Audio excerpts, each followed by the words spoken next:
O'zbekiston Respublikasi fuqarolarini, chet el fuqarolarini hamda fuqaroligi bo'lmagan shaxslarni yashash joyi va turgan joyi bo'yicha ro'yxatdan o'tkazish to'g'risidagi O'zbekiston Respublikasining qonuniga ko'ra Toshkent shahri va viloyati bo'yicha ayrim cheklovlar bekor qilinib, respublika bo'ylab ro'yxatdan o'tkazishning yangi tartibi joriy etilgan.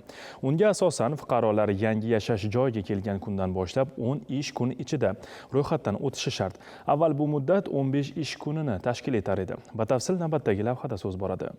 Eski tartibga ko'ra ro'yxatdan o'tishda fuqarolardan shaxsni tasdiqlovchi hujjatlardan tashqari uy joyga egalik qilishni tasdiqlovchi hujjatlar taqdim etilishi talab etilgan bo'lsa, endilikda murojaat qiluvchining pasporti yoki identifikatsiyalovchi ID kartasi 16 yoshga to'lmagan bola uchun tug'ilganlik to'g'risidagi guvohnoma taqdim qilinishi belgilandi.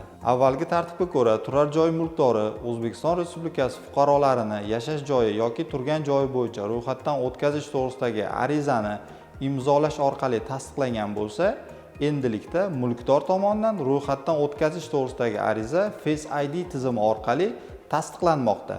Bundan tashqari yangi tartibga ko'ra bolani ota-onasi yoki ulardan biri ro'yxatga olingan manzilga yashash yoki turgan joyi bo'yicha ro'yxatdan o'tkazish uchun turar joy mulkdorining rozilik arizasi talab etilmaydi. Ilgari bunday arizani taqdim etish majburiy edi. Shuningdek, avvalgi tartibga ko'ra jazoni ijro etish muassasalariga jazoni o'tash uchun keltirilgan shaxslar turgan joyi bo'yicha ro'yxatdan o'tkazilmasdan qoldirilgan bo'lsa, endilikda ular muassasa rahbarining xato asosida ichki ishlar organlarining migratsiya va fuqarolikni rasmiylashtirish bo'linmalari tomonidan turgan joyi bo'yicha ro'yxatdan o'tkaziladi. Shuningdek, ushbu qonun bilan O'zbekiston Respublikasining ma'muriy javobgarlik to'g'risidagi kodeksining ayrim moddalariga tegishli o'zgartirishlar kiritildi.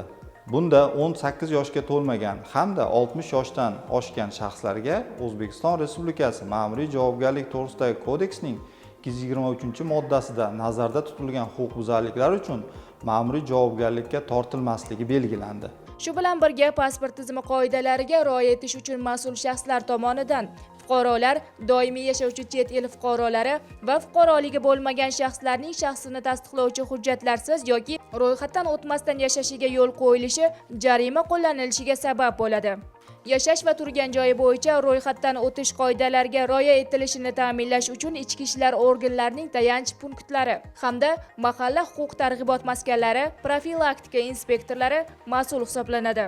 Fuqarolar va turar joy mulkdorlari ro'yxatdan o'tish uchun o'zlariga qulay bo'lgan migratsiya va personallashtirish bo'linmalariga va davlat xizmatlari markazlariga yoki aqlli migratsiya shoxobchalariga murojaat qilishlari mumkin.